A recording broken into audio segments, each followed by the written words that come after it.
So welcome to the OLLI Spring 2024 virtual open house preview of our upcoming classes. If you are unfamiliar with OLLI, listen up. The next couple of slides, I'm going to tell you about the program, and then I'm going to turn it over to our volunteer instructors to talk about their classes.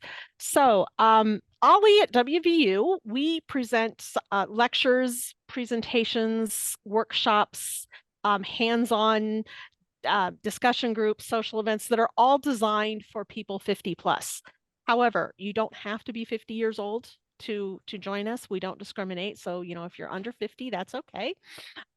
We do offer some things outside of the normal 10 to 5 Monday through Friday time slot as well. So that opens it up for people who are still working.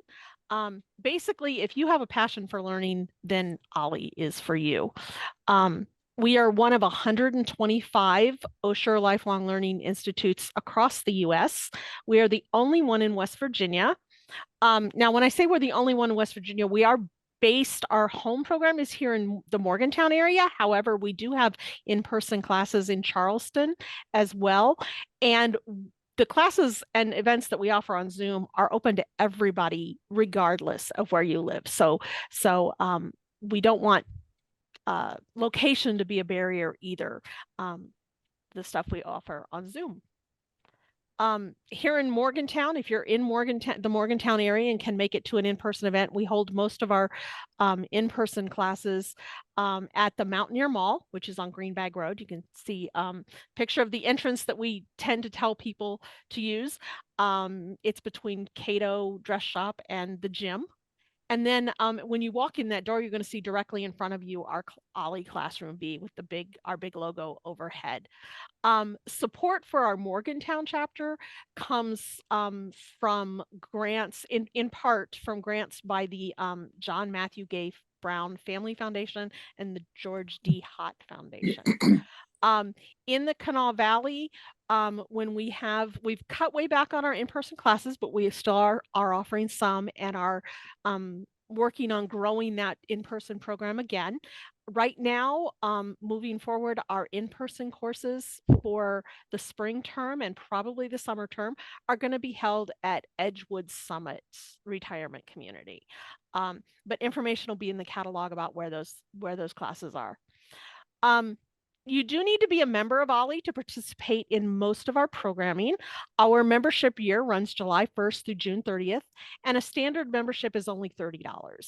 Now, there is a term enrollment fee of $35 to take the majority of our classes, and we'll talk about that right now, actually. It's a flat fee. You can enroll in as many OLLI classes as you wish for that $35. There may be 2 that you want to take, or there may be 16 that you want to take. It still costs only $35 in terms of the term enrollment. Some classes will require an extra fee to cover the cost of materials. If it's a cooking class or a class that's serving food or wine, or we're going to a baseball game, covering tickets, things like that. So some may have some extra fees.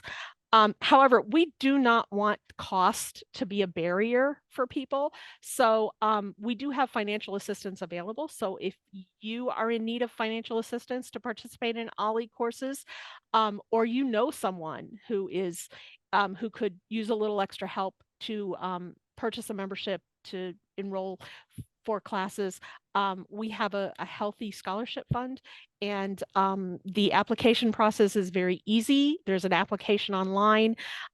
We do not ask for financial information. We do this on a trust system, and your information is kept confidential. The only 2 people that know who has a scholarship or a fee waiver are me and the office assistant, and that's it. So everything else, nobody else will know. And members on scholarship have full membership benefits. So moving into spring term information, we are offering over 50 classes and events this spring, held both in person in Morgantown and a couple in Charleston and on Zoom. And you will hear from some of those instructors today. So basically, get ready for your next adventure. Okay, first up, Russ Hutchins. Has Russ been able to join us? I know he was coming off of a class he Yes, was he's here. teaching. He's I'm here. okay. So Russ Hutchins has been teaching for us for a while now. He joined us during the pandemic or immediately thereafter when we were able to do things on Zoom.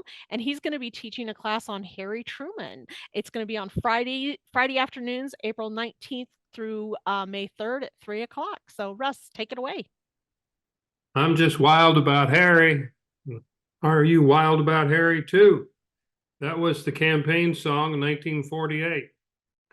Harry Truman won a narrow, close election, and everybody thought that Governor Dewey had won. But it came out that no, Truman carried the vote. And when the Electoral College was counted, he won 303 to 189 in the electoral count.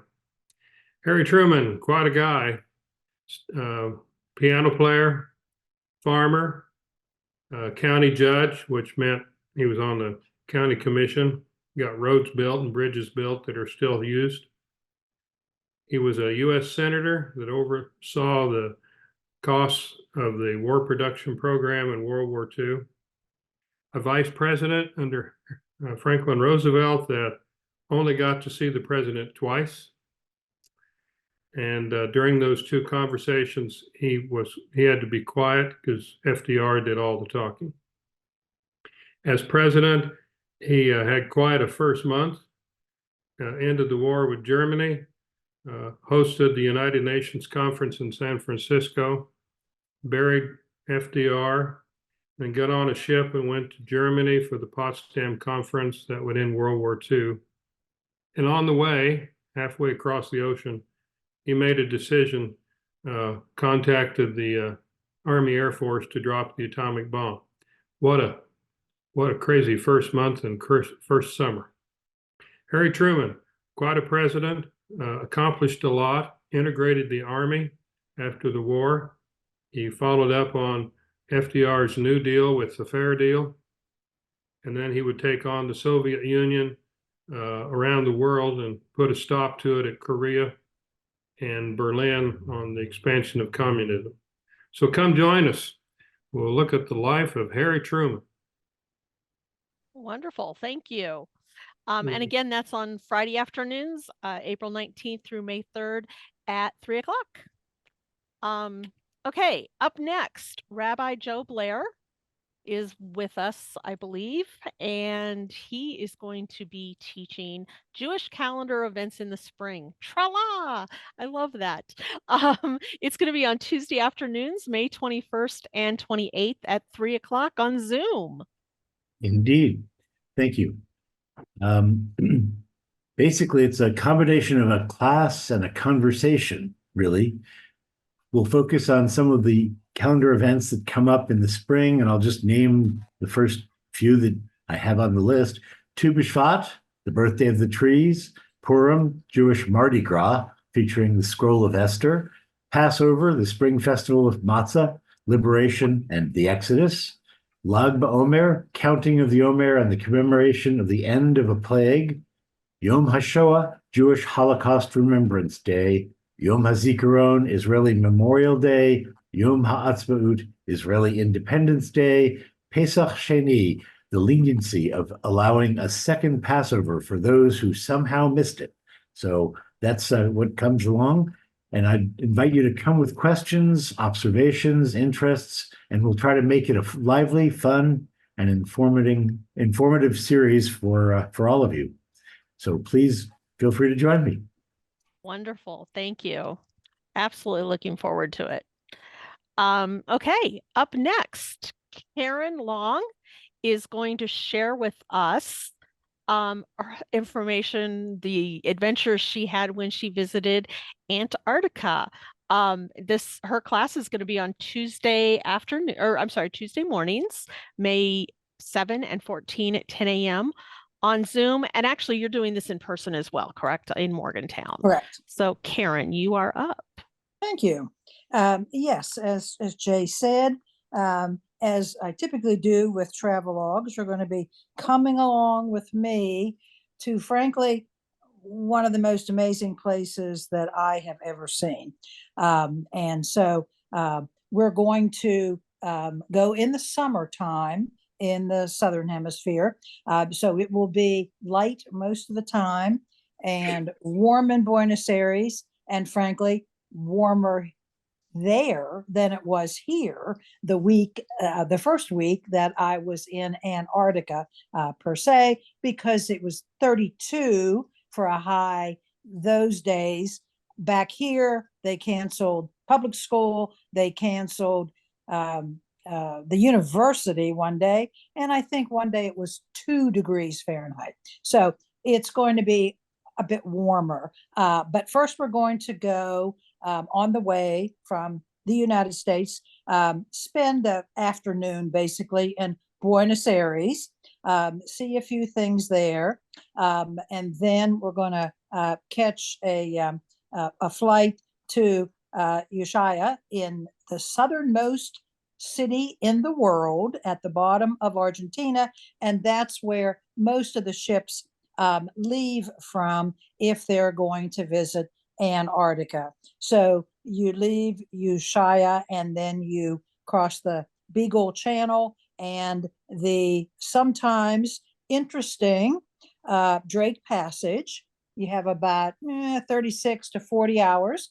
I won't tell you now what ours was, but you sometimes have the Drake Shake, which means you have a lot of turmoil.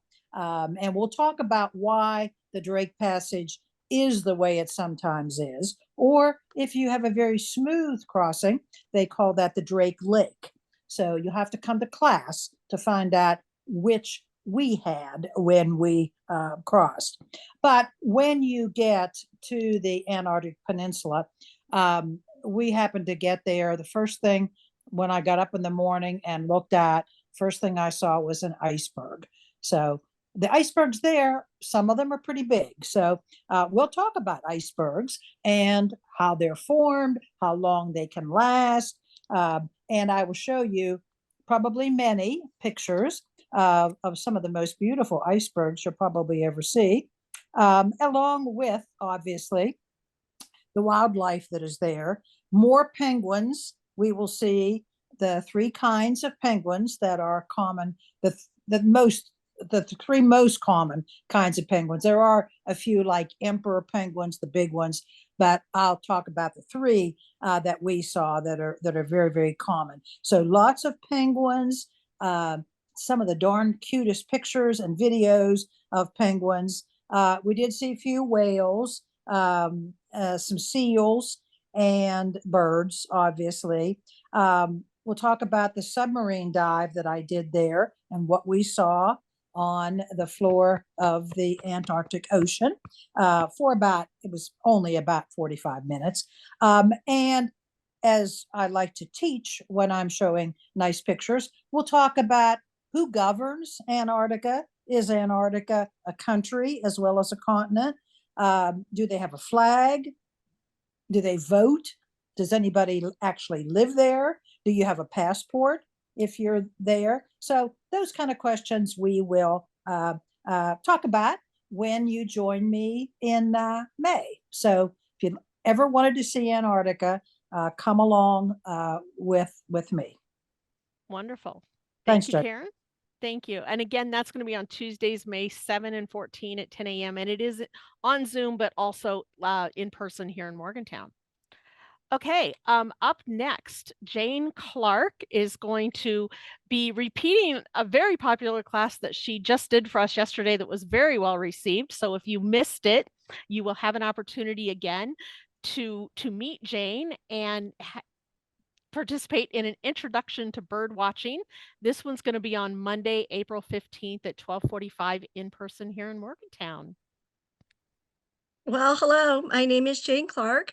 I'm the current president of the Mountaineer chapter of the Audubon Society, and I love birds. So that's how come I'm teaching a bird class. This is really a very basic introduction for beginners. We'll explore 4 points. What do you need to bird watch? We'll talk about binoculars and field guides. Second point, when and where do you see birds? What time of year? What time of day? Where are different habitats you might see birds? Our third point is how are we going to start to identify those birds? So we're going to use everything in our toolbox, the bird shape, the bird size, where it's living, what time of year it is, and we're going to explore some apps and some field guides to really help you start in your exploration of birds. And the final point is just how do you behave when you're out there bird watching? So it's a really great hobby. I love doing it. I love connecting with nature, and I'd like you to invite you to come and join us and find out about the introduction to bird watching. Thank you. Thank you so much. We're looking forward to that. Like I said, if anybody missed it yesterday, then you'll get a chance to experience it on April 15th. Thank you. Sounds good. Kenton Colvin is coming back with part 2 of WVU Sports Teams, A History, and it's going to be on Thursday mornings, April 11 through 25 on Zoom and here in Morgantown. Kenton, you want to tell us about your class? Yeah, as Jacina said, it's a continuation. West Virginia University, when you think of West Virginia University sports, first thing comes to mind is the football team or the men's basketball team, and more recently, the women's basketball team.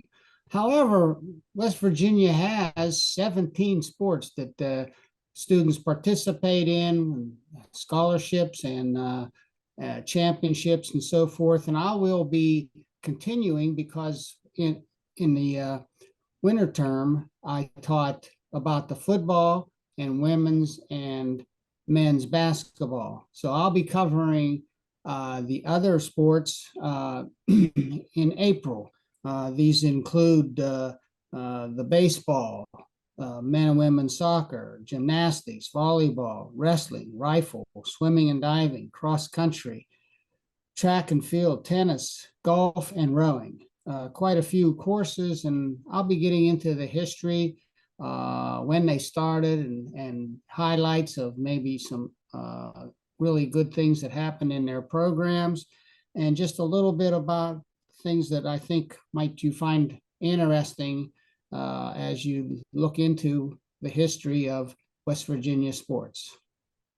And also, I'm going to try to cover a little bit about the NCAA and their involvement. I used to be responsible for seeing that, reporting what teams are available, to what players are available to be able to play in sports as part of my duties at the registrar's office. So I work close with the athletic department, and if I have time, I'm going to try to clarify some things about the NCAA.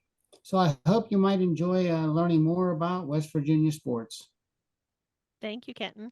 You're covering my favorite sport, baseball, this spring. So. I knew that. Well, and I'm going to throw out there right now, well, in a little bit, we'll talk about OLLI special member events, but I'll go ahead and throw this one on here right now. We have tickets for the Sunday, May 12th, it's Mother's Day, for the WVU baseball game against, I believe it's Kansas. It's a Big 12 game at the newly renamed Kendrick Family Ballpark, formerly known as the Monongalia County Ballpark. So if you're a baseball fan or curious to come out and see this team that is just on fire right now, and it's the coach's final year at coaching, join us. We have tickets available for Sunday, May 12th. And from what I hear, tickets are going fast for this season's games. So you can get yours for that game through OLLI. And we are trying to arrange a tour of some of the facilities, of one of the facilities or some of the facilities as well. Not sure if that's going to happen, but I keep prodding my my contact there in athletics to get Keep trying. So I'm working on it. So, okay. Well, thank you, Kenton. Up next is Wallace Venable, and Wally is going to be talking about a history of Monongalia County's Cass District. This class is going to be offered on Thursdays, May 16th through 23rd at 12:45 on Zoom and in person in Morgantown. Wally, it's all yours. Oh, you're muted. Wally, you're muted. I just unmuted? There you go. Okay. most people aren't really aware of and don't have any particular reason to be aware of the fact that Monongalia County is actually made up of 7 districts. 7 districts. Each of those at one time was self-governing to a very large extent, rather than relying on the county government as we do today for everything outside of Morgantown. At the same time, most of the county history gets written about Morgantown for a lot of obvious reasons. Cass District is where Norma and I have lived both on a farm and on the riverbank for quite a lot of years, 50 years or so. And so I've decided to dig into the local history because Jay said that people were interested in local history. The Monongalia County economy has been heavily dependent on Cass District since the very beginning, and it continues to be a very important part of the county economy today. At the same time, whoops, I should say, where is it? I was going to say that a little earlier. Where is it? Well, if you go to Star City and cross the Star City Bridge, you're in Cass District. If you make the turn and go up to I-79 and head to Pennsylvania, you'll be in Cass District until you cross the county line. Or if you go up Route 19 till you get to Pennsylvania, you'll be in Cass District all the way. If you don't want to do that and you get on the rail trail at Star City and go north along the river, on your left, all the shoreline will be Cass District until you get to the Pennsylvania line. What have you seen? Oh, for most people, trees, a few mobile homes, some shacks. If you were to look at it from the air, you'll see a lot of what looks like forest. But there are people living there, and people have had a number of interesting activities. As I say, it's had a lot of role in the county history. And so I'm going to talk about a lot of different stories from a part of the county that everybody goes through and few people stop in. Well, thank you. Well, I'm not a native of West Virginia, as most of you know, but I had not heard of this, so I'm really intrigued, really interested. So again, it's going to be on Thursday afternoons, the 16th of May through the 23rd on Zoom and here in Morgantown. Okay, up next we have Yvette Young Epling, and she is going to be talking about Hospice 101, Medicare's best kept secret. Wednesdays, April 17th through May 1st, 10 to 11 a.m. in person in Morgantown. So Yvette, it is all yours. Oh, thank you so much. Well, this is my first time working with OLLI, and yeah, I'm looking forward to just sharing some of, I think, the best kept secrets in Medicare, as she said, which is hospice, a very misunderstood piece of the healthcare continuum. I work for WVU Medicine.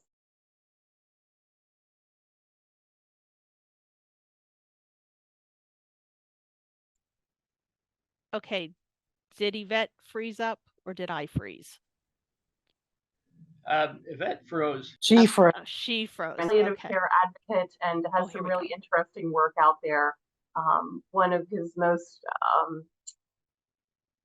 well-known would be Being Mortal, if you ever wanted to look more into that. And it's about having crucial discussions with your healthcare providers. But his quote is this: "Life is meaningful because it is a story, and in stories, endings matter." And I think that really captures the true essence of what we are trying to do in the hospice space today.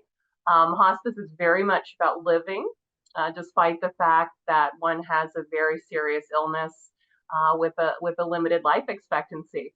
And I'm hoping to help discuss some of the myths that surround this service, how underutilized it is in our country, and then getting granular for a moment and sharing about how we do it in West Virginia and what our utilization patterns are like in comparison with the countries.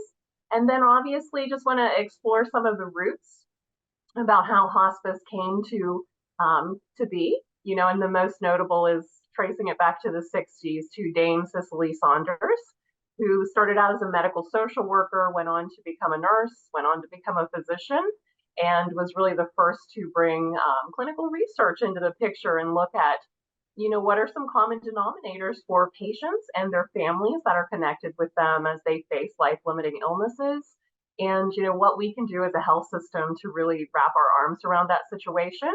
And I want to hit some highlights and some case studies, if you will, to kind of shed some light on some of the beautiful endings and the positive pieces of hospice that most people are unfamiliar with. I'm hoping it'll be interactive, so I'm going to give lots of room for questions and some more intense conversations about that. So thank you. Thank you. It is such an important subject that I think a lot of people don't fully understand what hospice is and what it's there for and who it's there for. So thank you for offering this. Again, it's going to be on Wednesdays, April 17th and through May 1st at 10 a.m. in person here in Morgantown.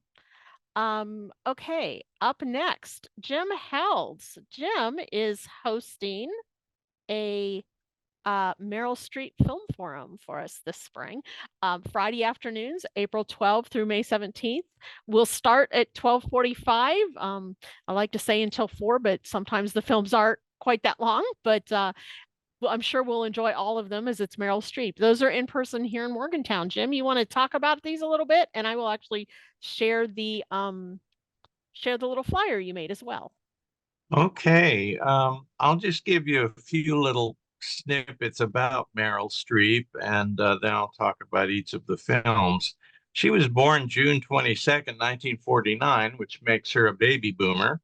And I didn't realize until just recently that those of us that were born 1945 or earlier, we're considered the silent generation. I don't know where that came. She was educated at Vassar and then went to the Yale School of Drama for an MFA. And Yale is probably the most prestigious actor training in the country. She is pretty much known as the best actress of her generation. Maybe I think of Katharine Hepburn of Meryl's generation. I believe Katharine Hepburn won 4 Oscars, and so far Meryl Streep has won 4 actually. She also won a supporting actress. So through these years, she's had 21 Academy Award nominations, 33 Golden Globe nominations, with 3 Oscars and 8 Golden Globe Awards. So pretty heavy hitter. She got a Best Supporting Oscar for Kramer v. Kramer. Her career started about 1975 and she's made almost a picture every year since that time. She's known for her incredible command of foreign dialects and complete immersion in whatever role she takes on. In Sophie's Choice that we'll be looking at, she has a killer Polish accent, which really got the attention of everyone that saw that movie.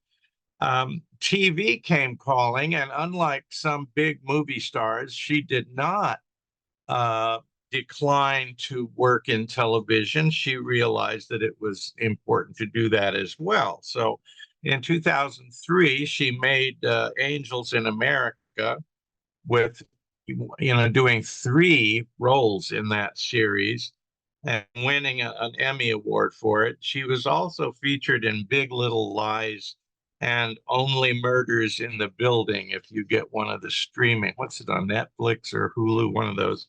It's, she was in the last season of Murders in the Building, and with, I can't remember. In 2011, she was elected to the Kennedy Center Honors, which is a big deal. And so here we go. Our part 1 of the series will present these films in chronological order.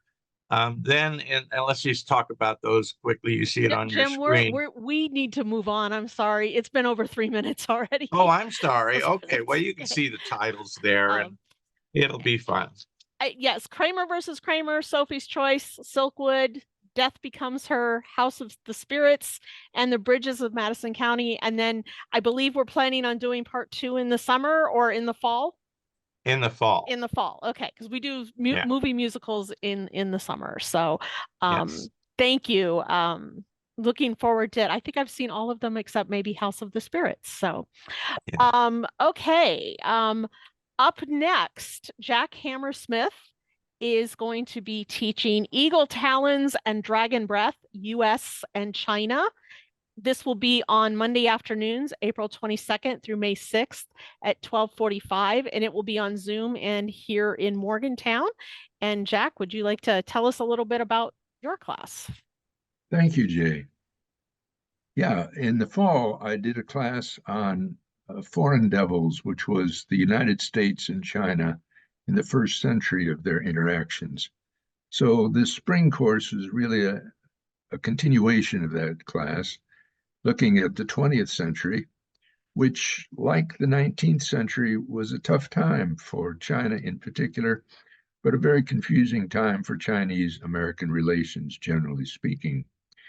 To simplify a very complex century, I'm going to focus in these three sections on three Chinese leaders who epitomize different approaches. The first week will be Sun Yat-sen, who was a British trained physician who decided that he could do more good by bringing about, if he could, a revolution in China, a democratic revolution. And he gave it his best, but it did not succeed. One of his great frustrations in the lack of success was that the United States and other Western nations really did not support him in these efforts. At the end of his life, dying of cancer, he turned to the Soviet Union, which seemed to be having a successful revolution at the time. The second session will see the rise of Chiang Kai-shek, and if some of you find Chinese names confusing, remember that at the time, many Americans were satisfied with cash my check for Chiang Kai-shek. That was how they could remember his name, or at least a rough approximation of it. Chiang Kai-shek will take over the revolution, turn it on its head, gain the support of the United States, though, in part because of his opposition to an aggressive Japan.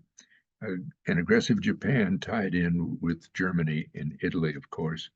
And so the United States comes to be a great sponsor, not only during the war, but after the war too, even as Chiang Kai-shek moves with his army to the island of Taiwan, where things get much more complicated, as we will see. And finally, session 3 will center on Mao Zedong, his Marxist revolution. It took decades to succeed, but eventually it did. But when it did, it proved a bitter disappointment to Americans because it was not a friendly revolution, as we had hoped China would remain our friend in some way. It careened through increasingly radical and violent phases like the Cultural Revolution. We'll look just for a moment at the end of the course at Deng Xiaoping, a more moderate leader, economically at least, but one who maintains the political authoritarianism or totalitarianism of Mao to the very end. So that's going to be our kind of Mugu Gaipan politics of the 20th century. I hope you can join me. Thank you, Jack. And again, that's on Monday afternoons, April 22 through May 6th on Zoom and here in Morgantown. Next up, we have Judy Ball, who is going to talk to us about a presentation to so you can learn about the League of Women Voters. It's actually going to be offered twice. It's a 2-session presentation, but it's going to be offered twice. On Tuesday afternoons, May 21st and 28th, are going to be the Zoom sessions. And then on Wednesdays, May 22nd and 29th, at 3 o'clock, and those are going to be in person here in Morgantown. Judy, would you like to talk a little bit about your presentation? Thank you. I'd be happy to. I'm so amazed by the diversity of the offerings, and I'm just another piece of that puzzle. These days, democracy, I think, it's all over the news and certainly on all our minds. And my class is related directly to that. There's one main reason I spend most of my spare time with the League of Women Voters. I'm a lifelong policy nerd. Public policy is my thing. and the league fits well into that. In this class, I hope that students will be surprised to learn how the league, this very old organization, operates today and how it's changing, especially in West Virginia. The class is, as she said, is divided into two parts, and part one is going to include how today's league is probably more important for democracy than it was in the beginning. And the beginning was more than 100 years ago. We'll also include how the league is nonpartisan and political at the same time. And managing that balancing act, I think, is a story worth telling and a story worth hearing about. And then we have how the league has modernized to keep up with a changing political environment. This is true nationally, but it's also true in West Virginia, perhaps especially true in West Virginia. And then the second part of the class, on the second day I have planned, is going to focus on recent efforts in West Virginia to improve voter education. Voter education is a priority of the league. Our state is known for its dreadfully low voter turnout. And I'm convinced that some of that low turnout comes from low voter education. We don't have a voter's guide that goes out statewide, for example, some other states do. And basically, if you don't know what's going on politically, what's the incentive to participate? So the league is trying to do its part to fix that. And in this class, I'm going to share some specific examples of how the league is going about it. Think about it as tools you can use, especially in an election year. So I look forward to doing this, and I hope we have lots of folks attend. Wonderful. Thank you. And again, you can participate on Zoom on Tuesdays, Tuesday afternoons, or in person here in Morgantown on Wednesday afternoons. Thank you so much, Judy. Up next, Ed Johnson is going to talk about his class on Don Knotts. This is going to be on Wednesday afternoons, May 15th and 22nd on Zoom and here in Morgantown. So Ed, it is all yours. Well, we all know Don Knotts as Barney Fife, if nothing else. And of course, he was also very big as a latter part of his career as Ralph Furley on Three's Company for several years. But starting research on this, I am amazed at the incredible number of roles he had, both in movies and especially in television, from very early, right, almost to the end of his life. He was born in July 21, 1924. And so this would have been his 100th birthday. So it certainly seemed like a good time to talk about Don, all of the things that he has done, his life, his career, and, his special, of course, connection to Morgantown.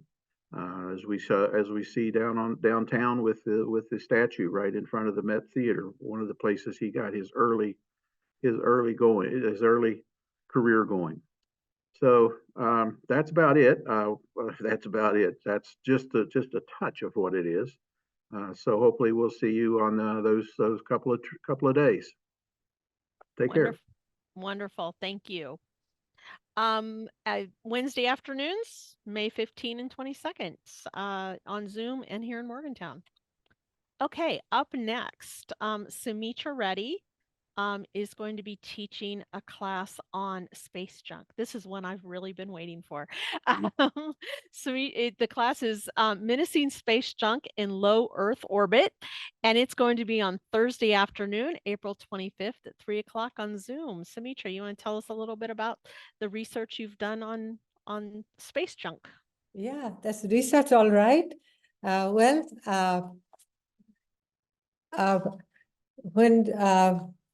the class participants give a feedback of classes they have taken, there is one question they put there, like, what are the topics you would like OLLI to teach? So in that list, I found space junk is one of the topics. I thought it's a nice thing to learn. So that's what I did. I have been reading up on it and learning, and whatever I have learned so far, I am excited to share with my class coming up in April. Well, this is specifically true of low Earth orbit, which is about average about 1,200 miles above the Earth, and it's filled with junk, and it's all man-made, and there are satellites which don't work anymore. And also there are things which are left inadvertently. For instance, a camera during the spacewalk got lost, and pliers, a toolbox, and glove, among other things. So, so there's lots of debris is circulating the Earth, and sometimes the space station, they had to steer in a different orbit to avoid this junk because they are really menace. So basically, I'm going to talk about what is space junk, where they are located, why it is dangerous, and also incidents which happened regarding this space junk. So what is being done and who is addressing it? And also I'll mention a little bit about WVU's 2 or 3 research grants professors have got, and they're working on this topic. One of them actually Jay told me to look into. So if you are interested in this topic, I'd love to see you on Thursday, April 25, 3 to 4:45, just one class. Thank you. Thank you, Sumitra. Yeah, as Sumitra indicated, our instructors often take suggestions from members about topics that they're interested in. And so if, when you're filling out your course feedback form, or you just come across something or think, hey, I'd love to see OLLI do a class on this topic, let us know. Reach out, send us an email, stop in and see me, and we will do our best to find somebody to teach it. If you know somebody who's willing to teach it, all the better. Let us know that too. But this is part of OLLI is also members sharing with each other and doing that research to prepare to teach a class. So thank you, Sumitra.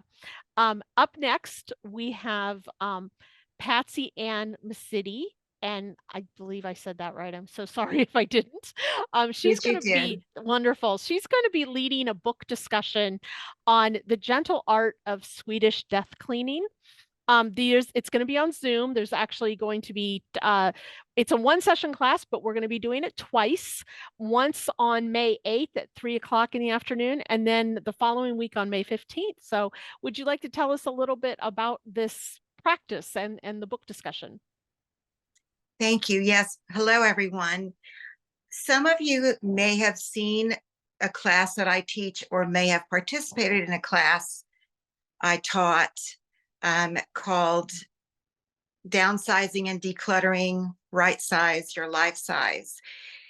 It is something that is about a task that we all need to undertake, not something that your imagination can run wild like all these wonderful classes that you're offering. However, if you take one of my classes, and the one we're talking about is this book, The Gentle Art of Swedish Death Cleaning, though I think it is backward, you will have more time. If you take this class and follow the processes in this book, you'll have a lot more time to enjoy the other 49 classes in this catalog. Sorry, let me just, and I will tell you that Swedish Death Cleaning, has anybody heard of this book that's on this call? It's a new term for an old concept. You get rid of things you've accumulated over the years, but you don't need them anymore. And it makes it easier on the loved ones after you've passed. And I will tell you, the foreword of this book is this: the only thing we know for sure is that we will die one day. But before that, we can try to do almost anything. You probably have been given this little book by one of your children, or as a gift from someone in the same situation as you and all of us. Or perhaps you've picked up a copy for yourself because it struck a chord. There's a reason for this. And this might not apply to anyone on this call, but maybe a few of you. You have collected so much wonderful stuff in your life, stuff that your family and friends can't evaluate. Only really you can evaluate it or take care of. So the goal is to help your loved ones make decisions about these things so they can leave with good, you can leave with good memories, or they can leave with good memories of you and not like, oh my gosh, I can't believe they left that whole house full of things for me. And toward the end of the book, they say, one's own pleasure and the chance to find meaning and memory is the most important thing. It is a delight to go through things and remember their worth. And if you don't remember why a thing has meaning or why you kept it, it has no worth and it will be easier for you to part with. So I hope to lead this discussion. It's the first book discussion that I've done, but there was a lot of interest in it. So I hope to lead this discussion for people who enjoyed the book, but who also want to get information from me, because this is something that I do as a business and in my, for my clients. Mm-hmm. And I do have some tips and some stories and a lot of compassion. So if you're interested in having this book discussion or getting this book, The Gentle Art of Swedish Death Cleaning, it's 100 pages. So you can read that, instead of watching one of your Bravo shows or whatever or something. Thank you so much. Thank you. Yeah, and again, this was a suggestion that came from members that they were interested in learning more about this practice. And so Patsy Ann reached out and said, I saw this on your list and maybe we can do this. So thank you. Again, it's it's a single session, but you'll have 2 opportunities to participate, either May 8th or May 15th. If there is space, it is kind of limited because we want it to be a discussion, but if there is space, later in the term, as we get closer, then we will consider letting somebody take it twice. But we want to give as many people the opportunity as possible to participate. So, okay. Thank you. Up next, Michelle Clishus. For those of you who may not know Michelle, she is our professional technologist, and she teaches a lot of technology classes for us. She also teaches some nature classes and leads some walks and stuff. But she's going to talk about her 2 classes on technology security. Go for it. Howdy.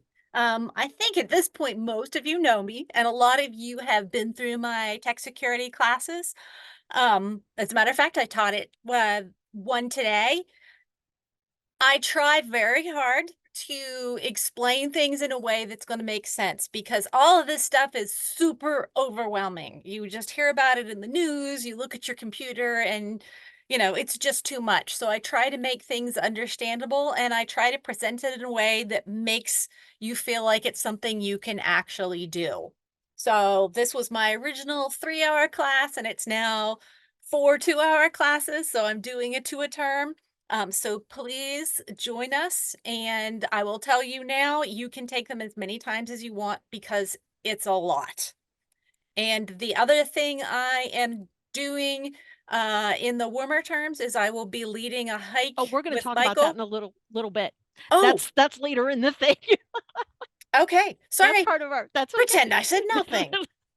Actually, you want to so one of them, the first one up on your screen here you're seeing is Don't Be Fooled, and it's on May 9th at 10 a.m. Do you want to just give us a brief, like, what is the topic covered in Don't Be Fooled? Basically, how to critically think about what you're seeing. We see lots of stuff, and we no longer have a context. We no longer have the context of the weekly world news when we're standing in the grocery line. So we don't always recognize right when we see something on Facebook or whatever, that what we're looking at is bogus. So that's the big focus for that session. Gotcha. And probably more important as AI is becoming, and fake photos and all that stuff is becoming more prominent. Fake photos online in a way that the Weekly World News wasn't even able to produce. So, Yes. and then the second one is protecting your data. And that's the next week on May 16th, also in the morning. And what are you going to be covering on this? That's if you've ever wondered why when you look for something online, you immediately get ads on Facebook for the next 6 months for that mattress or for those shoes. It has to do with how your data is spread by all of these companies. So we're going to look at what you can do to keep your information safe. What's already out there, you're out of luck on, but you can make things better going forward. Wonderful. Thank you. Okay. And so next, before I jump into the rest of this, I'll just say there are a couple of you that are still on here that haven't talked yet, and please hang tight. I'm getting to you. It's in our next section.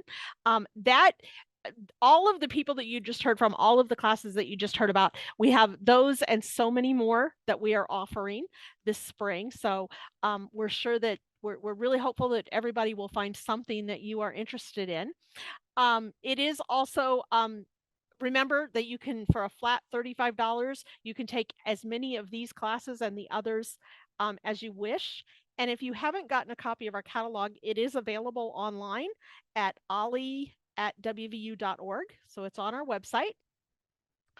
Part of being a member, remember I said there's a flat $30 membership fee. So what that includes, what you get for that $30, there's a few perks of being a member besides just taking classes and making new friends and learning new things. You have access to a service that we call Ask a Geek, and that Michelle actually you can email her questions, or if you're around and she's here, you can ask her questions about your technology needs, and she will do her best to help you, or she may spend some time researching or something and help you. So if you're you got a new phone that you need to set up, or you're curious about a website, or you're having problems with your tablet or something like that, that's what Ask a Geek is for, and that's available to all of our members. Another one is another benefit for members is our shared interest groups. And these are the groups that don't have formal learning presentation components to them. It's a group of members who get together to participate in an activity, a discussion, something like that, that all around a shared interest of theirs. And some of those include, we have a monthly Twilight trivia that's on Zoom. We have 2 book discussion groups, both that are available on Zoom. One is also in person. We have a couple of yarn arts groups. Those are both in person, one here in Morgantown and one in the Kanawha Valley. A few different walking groups. Let's Do Lunch, which is a group that here in Morgantown, they go out and have lunch together on a monthly basis. And we also, Ross, I should have sent you the You're Up Next. We also have one here in Morgantown of the New Horizons Band, and I'm going to let Ross talk about New Horizons Band, because he is the facilitator for it now and the organizer for it now. So you want to talk about the band? Sure. Hi, everyone. The Mon River New Horizons Band is a group of people. Most of us played instruments back in high school, maybe in college, and then put them away and didn't play for 50 years while we were working on our careers.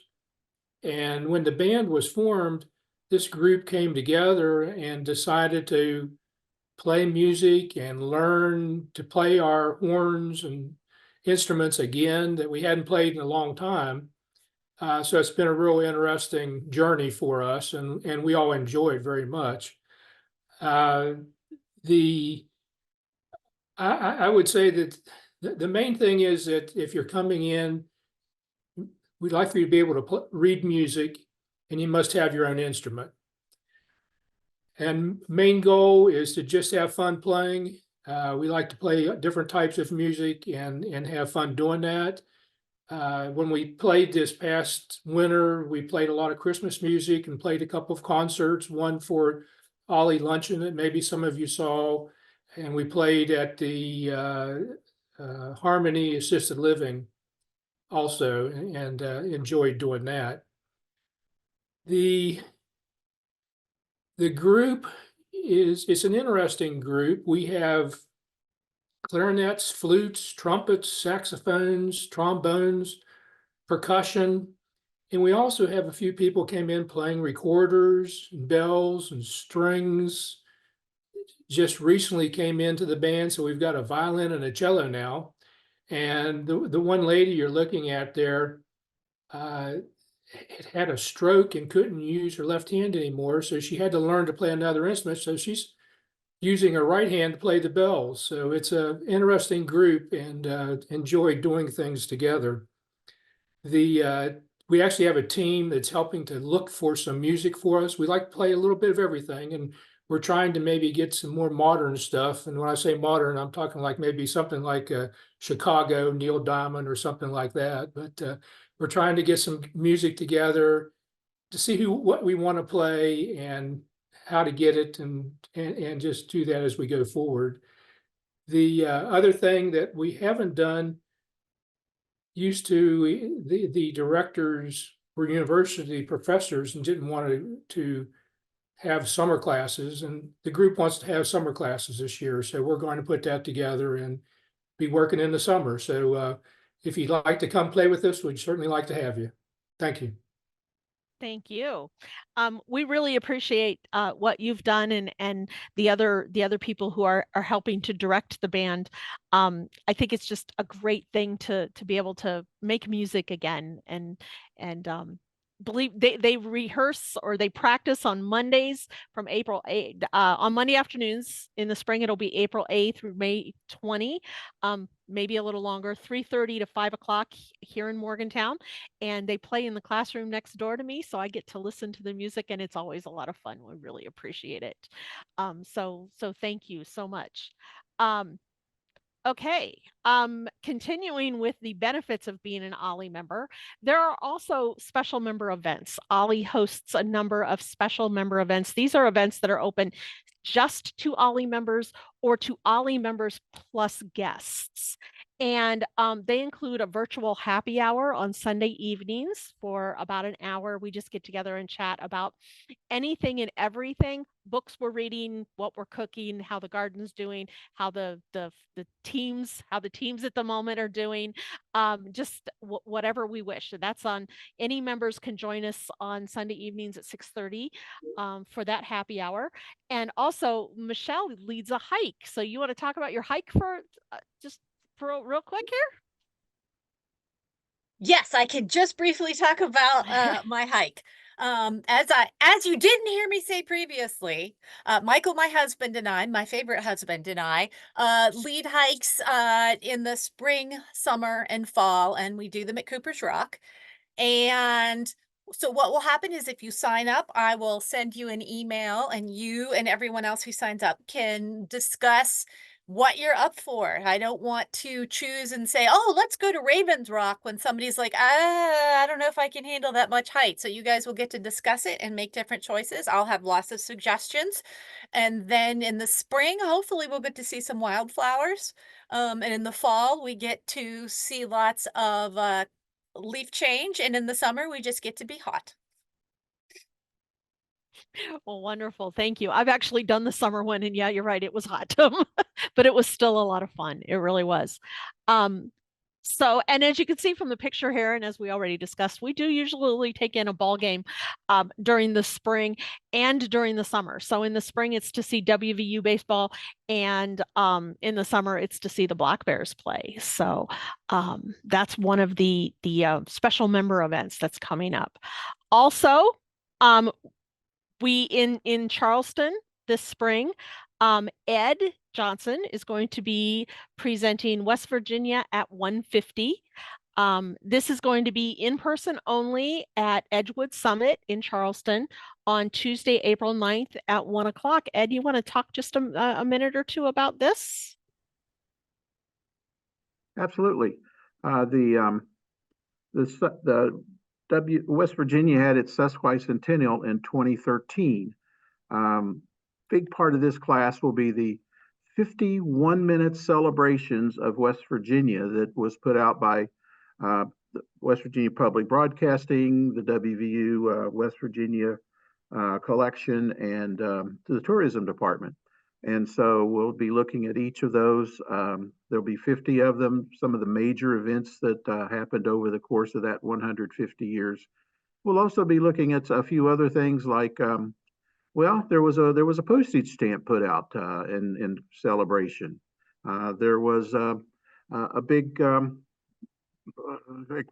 do I want to call it? A multimedia extravaganza that was projected on the front of the state capitol. So we'll be looking at all of those, and well, it should be a lot of fun. Okay, I'm done. Thanks. Wonderful. Thank you. We do have a question here in chat. Judy asked where, is this in reference to the, Judy, are you still with us? If you wanted to let me, what your, I thought you had seen it because you answered the question. oh, okay. Sorry. Okay. All right. Well, wonderful. Okay. So, moving on then. Another member benefit is a new program that we just started participating in this winter. It's called OSHA Online, and this program was created by the OLLI National Resource Center in collaboration with Northwestern University School of Professional Studies.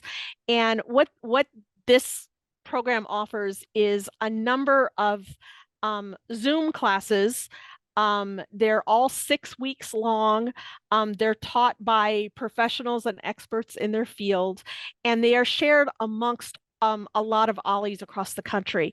So some of the titles coming up this spring are Animal-Human Connection, AI for Regular People, a class on the talented Mr. Ripley, also Psychology 101. There are 12 classes that we are offering as part of the OSHA Online. There is an extra fee for those. You don't have to pay the term enrollment fee, but there is an extra fee for them. They are, as I said, all 6 weeks long. They are not recorded. A lot of our classes that you will pay the term enrollment fee for, if they're offered on Zoom, they're recorded so you can watch them at a later time. These are not, so it's important to know that. But it's a great experience to meet people from other OLLIs across the country, and a lot of really interesting topics. And you can find that information on our website about what the classes are. So, and then we have Zoom training available for our OLLI members. So if you're not familiar with Zoom, if you're on this call, I'm going to guess you're familiar with Zoom. But if you have friends and family who want to be a part and are not familiar with Zoom, we do have Zoom training available.